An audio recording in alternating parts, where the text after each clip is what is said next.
My name is Fred McHugh. I'm the Director of Virtualization Cloud and Automation Services here at WEI. I've been with WEI almost 13 years.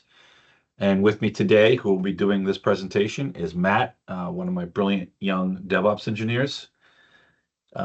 He's one of the team members that we have that can help you with any of these things. The purpose behind the series and what we're trying to accomplish is bring the DevOps principles and tools and technologies that we're seeing working into the SysOps world, right? So let's take things like infrastructure as code. Let's take things like automation and scripting, API use, Git, and let's make it applicable to what we're doing every day as system administrators. And we're seeing that more and more, the adoption. Most of you are probably familiar with Ansible and Python and other things. They're probably using them today. PowerShell, you're using APIs all the time. And, so the idea here is really helping people get a foundation or a taste of what these things are. There's obviously a lot more to these topics. But the idea here is just, where do I get started? What do I need to know? And in this series, this is the first of two that we're going to be doing. We're going to start with today is just to talk about containers, like what containers are, how they're created. And Matt's going to do a second session in a couple of weeks about Kubernetes, which is the orchestration and really the enterprise running of containers and how that works, and getting an app to work, highly availability, stretching applications, and more complex topics. But today it's important to understand, where do these containers come from? How do we make them? And what the first steps are. And with that, I'm going to turn it over to Matt, the star of the show, and he is going to walk you through containerization. Awesome. Thank you, Fred, for the introduction. If any of you can see the slide count on the screen, I promise you, even though it is 165 slides, we are going to breeze through them and we will be out of here in no time. So in today's presentation, we're going to be going over how we got to containerization from all the way back to bare metal, some of the benefits that containers provide to our infrastructure, how we can run containers in our environment and how that works, how to build custom containers for custom applications, some of the great features containerized environments provide, how to create multi-container applications, and after a short demonstration, we will open it up for Q&A.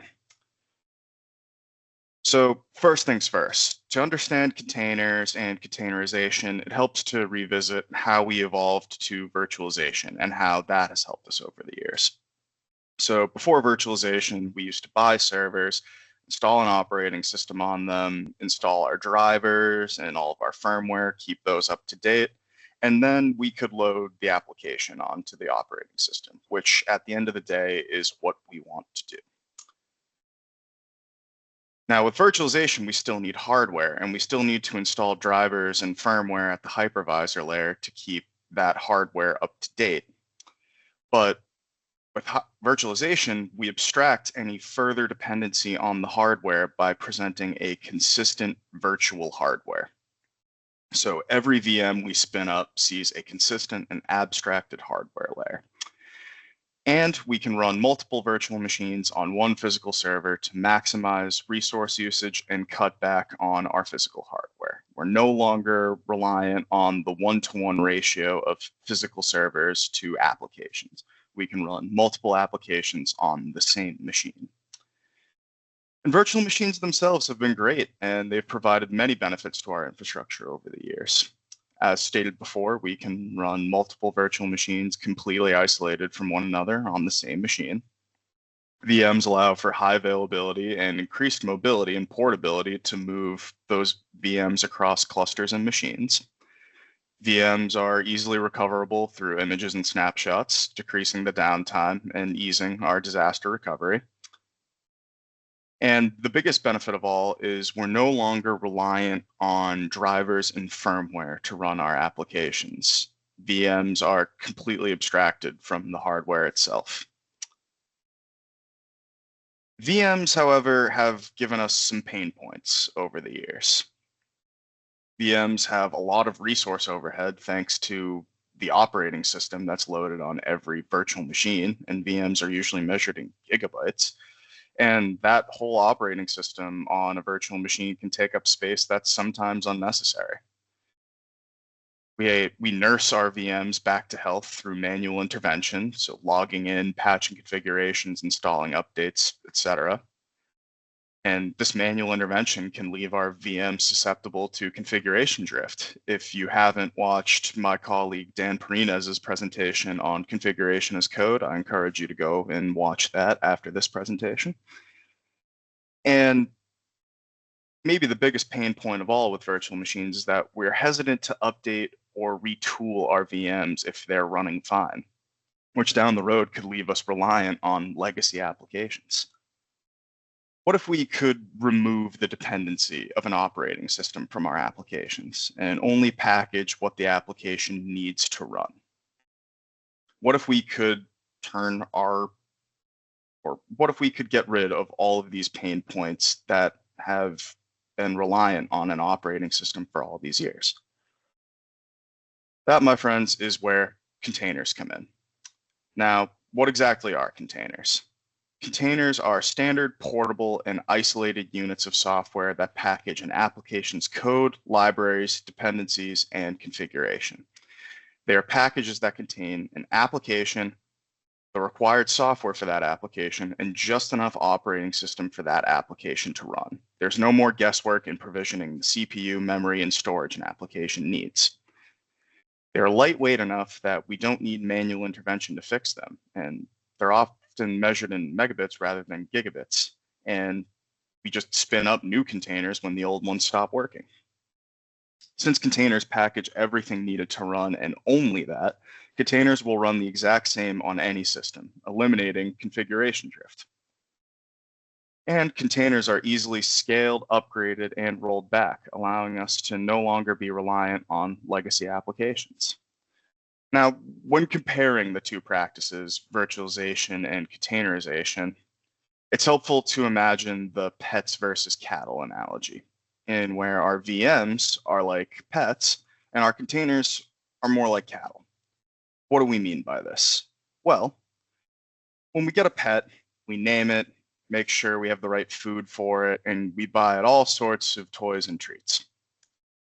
Whereas with cattle, we can just give them numbers and send them out to pasture. There's no coddling needed. When our pets get sick, we nurse them back to health manually through medicine, bringing them to the vet, etc. And with cattle, we can easily replace them with little to no effect on the herd. We aren't wasting time healing one cow if only one gets sick. And unless we have the training and facilities to run an animal shelter, it's hard to be a good owner to a lot of pets.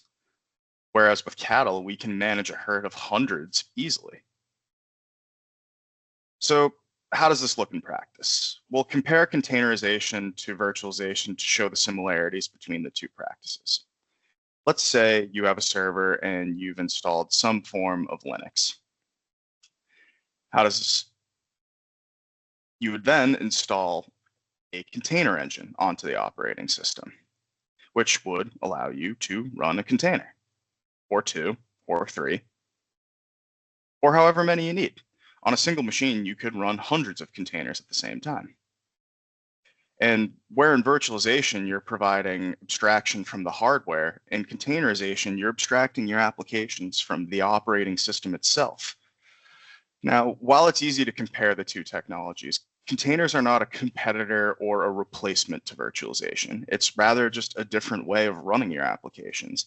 And you can even run containers on virtual machines, which is what we're going to be doing today. Let's say you have a hypervisor installed on that same machine we just looked at, and you've spun up a VM running Ubuntu Linux. Now, you would just install your container engine onto that virtual machine, and you'd be able to run your container or many containers. And you can even spread these containers across multiple virtual hosts. By doing this, we can scale back the amount of VMs we need to run our infrastructure, which further scales back our physical infrastructure, which we already did thanks to virtualization. And just like in virtualization, where we abstract our VMs from physical hardware, removing that dependency, we add another layer of abstraction between our applications and our operating system, giving our applications even more independence. And we eliminate that one-to-one ratio of virtual machines to applications.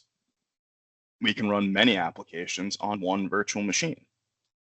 So now that we have a good idea about the architecture and where containers fit, let's build our own. Let's say we wanted to run a web page that connects to a SQL database. In virtualization, what we normally do is spin up two VMs, have one running as a MySQL server, and another as an Apache web server that hosts our front end. This is fine, but now we have two operating systems that we have to maintain, or two pets that we have to take care of. Let's see how this looks in a containerized environment. We can spin up a single VM running Ubuntu Linux, install a container engine on that virtual machine, and spin up our containers, one running our MySQL database and another our Apache front end.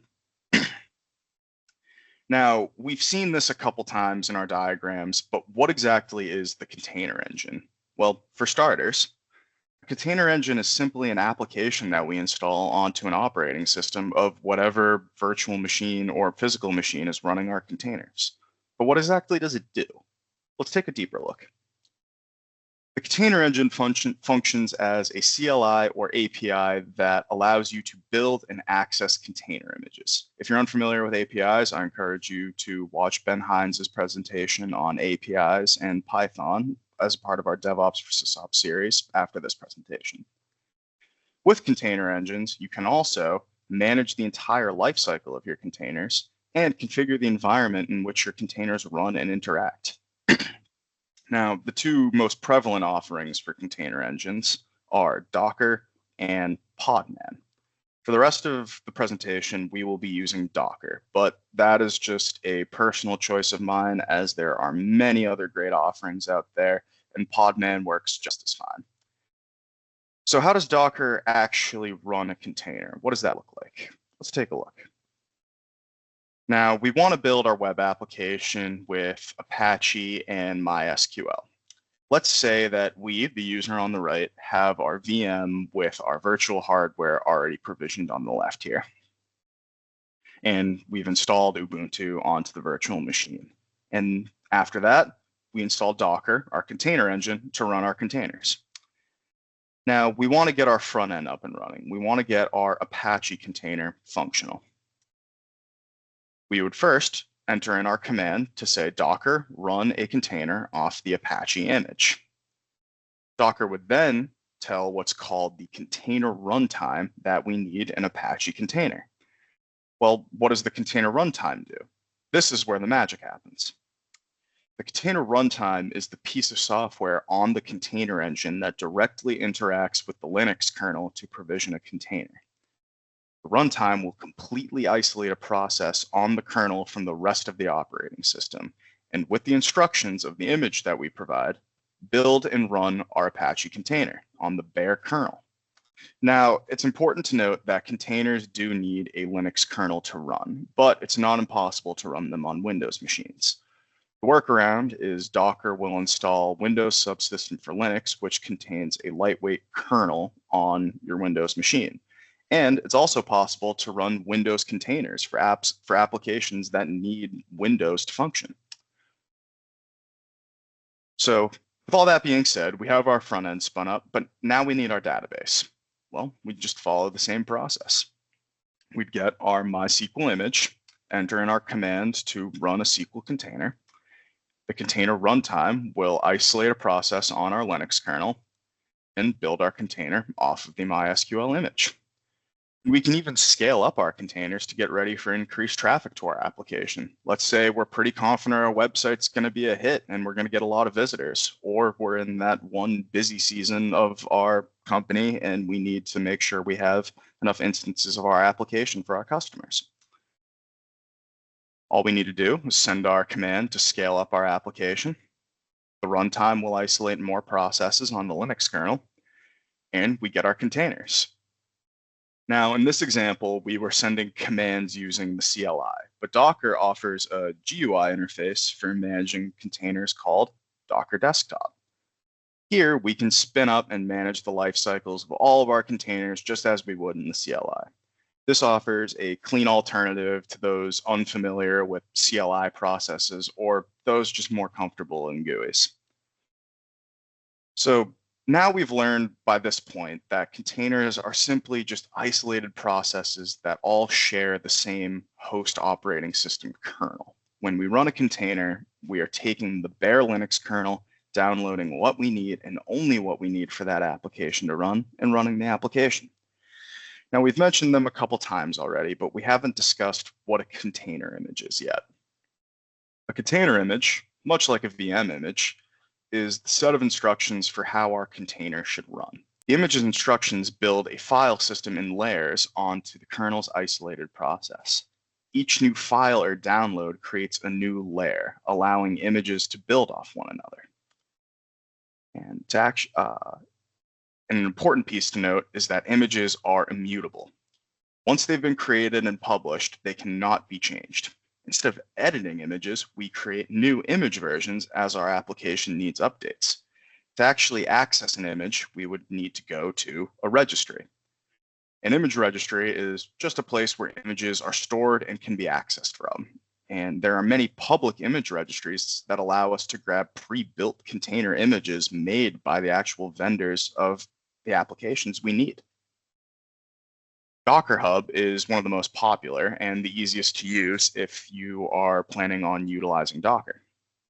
It contains thousands of verified images from all sorts of different vendors for various purposes. Oftentimes, we are utilizing third-party software in our workloads, whether it's for hosting a database, a web server, code interpreters, and nowadays AI models. We aren't coding everything from scratch. And it allows us to grab the images we need for our application, including Apache for our front end and MySQL for our database. But what if we're building our own application and we need a custom image? What if we decided to write our own front-end application in Python after watching Ben Hines' presentation? Let's revisit the file system aspect of images. As we stated before, all containers share the same host kernel. The image is the set of instructions for what gets downloaded onto that isolated process. We would start by downloading Python and the Python interpreter at the base layer. This is the public image taken off of Docker Hub. We would then download our requirements and our libraries to run the code. Requirements and libraries are just external pre-built functions that programmers can use to write code and ensure the environment it runs in has the correct software. And finally, our application code.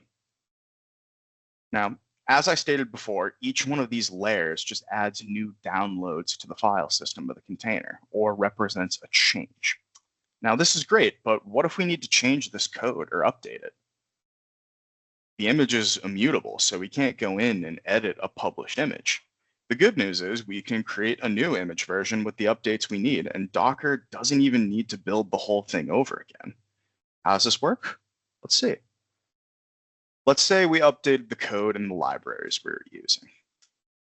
Docker knows that we're using the same base layers, so the second image version would include those. Docker saves each layer of a container in your local memory, so it can reuse layers if it recognizes they haven't changed. Then, on top of the unchanged layers, we can add the version 2 libraries and our version 2 code to get our version 2 image. Storing layers in local memory makes building and deploying much faster and much more reliable. And since containerization allows for rapid updating, tagging images as version 1, 2, etc. is extremely important. We can see that if we look at the public Python image on Docker Hub, there's a drop-down menu on the right that allows us to choose a version of our image, as multiple have been published over the years. Now, to write and create these images, we would make a Dockerfile.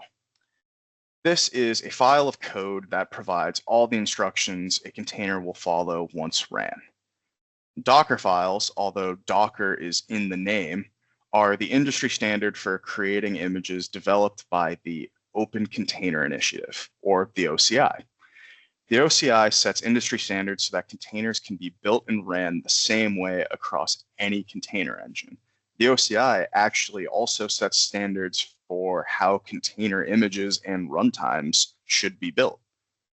If you look closely, each command in this Docker file sets a new layer for our image. We have our base image being pulled from the public image registry, the requirements file, our libraries, and our application code being downloaded onto the container from our host machine. And then our command at the bottom to run the application after everything is downloaded. With Dockerfiles, we not only install software, but we specify the commands that the container should run with that software. And these can be any Linux command or downloaded command.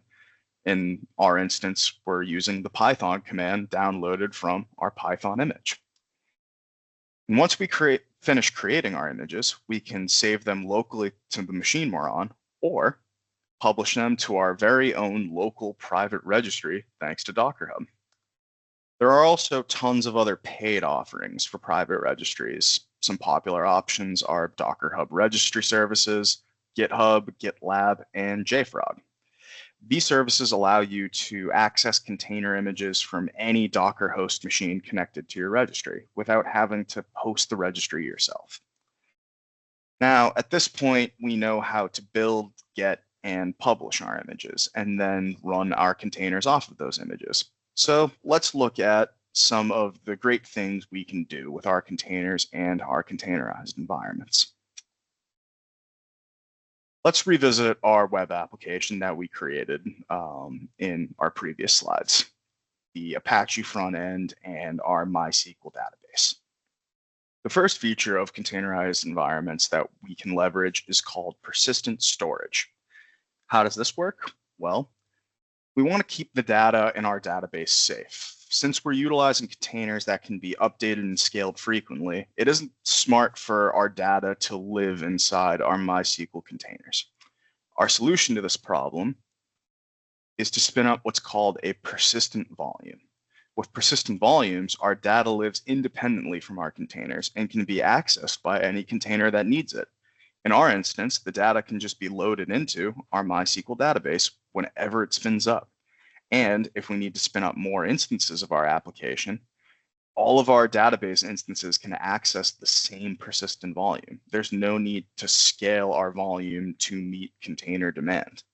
And the coolest part is that if we need to update our MySQL containers to, let's say, a newer or the latest version, the persistent volume will stay alive and unchanged, and it will be immediately ready for when you spin up your updated containers. So what are the takeaways? Persistent storage allows us to create and manage storage volumes that live independently from our containers.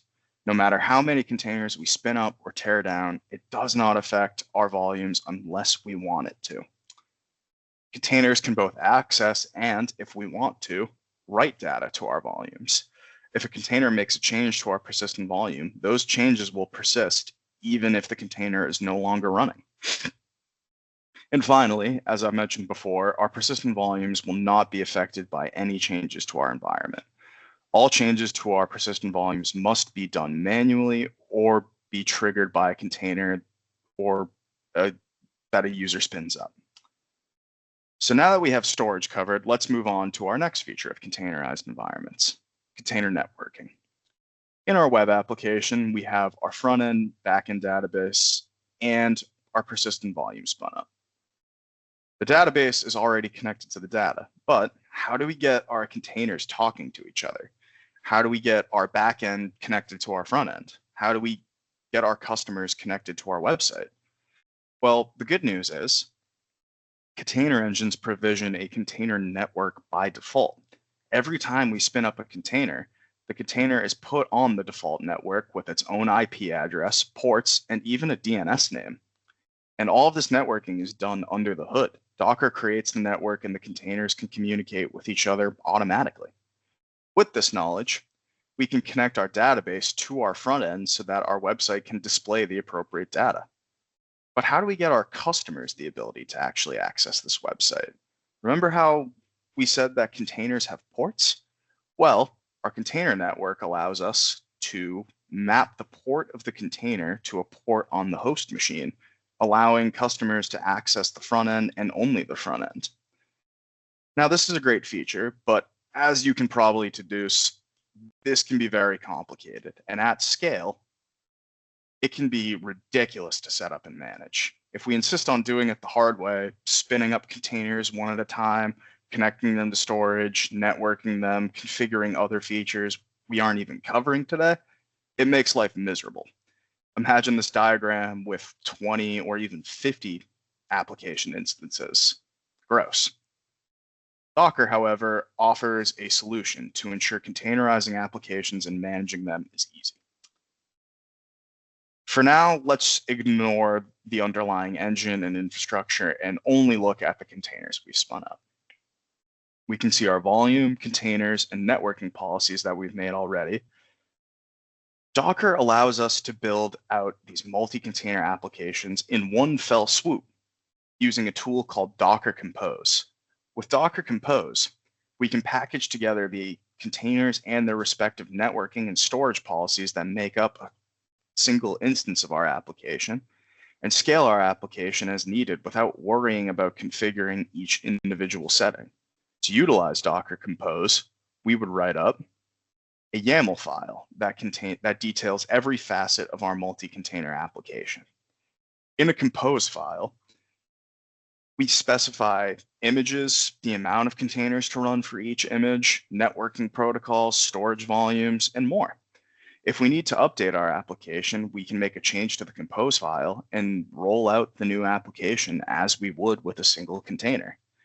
If you look closely at this example file, we can see the detailed specification of our Apache front end and its port mapping to the outside network, our backend MySQL database and its own configuration, and even our persistent storage that the database should be referencing.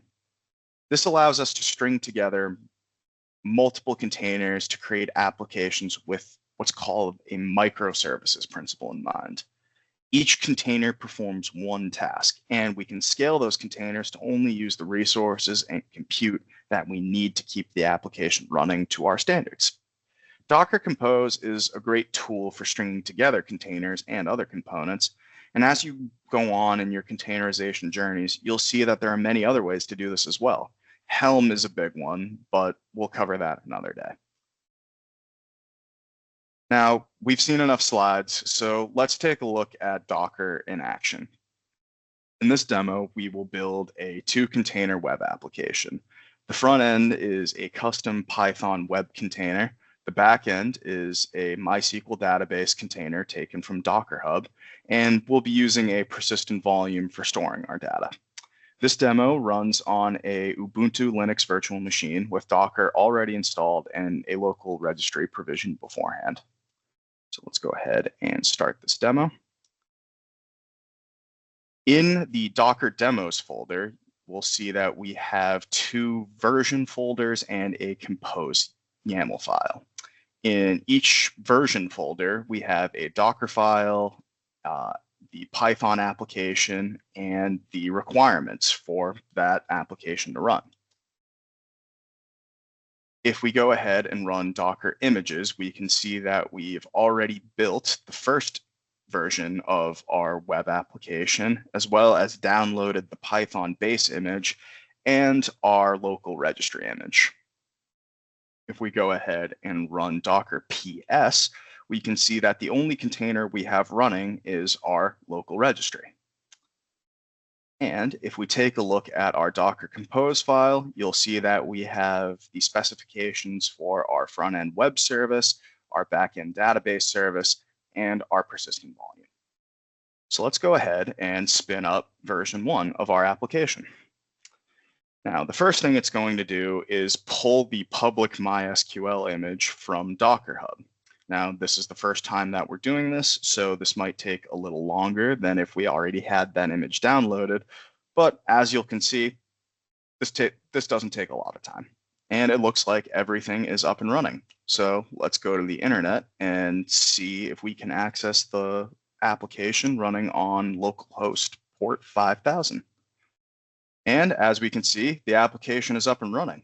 Now, how this application works is every time the user hits refresh, this value for database hits is incremented by 1.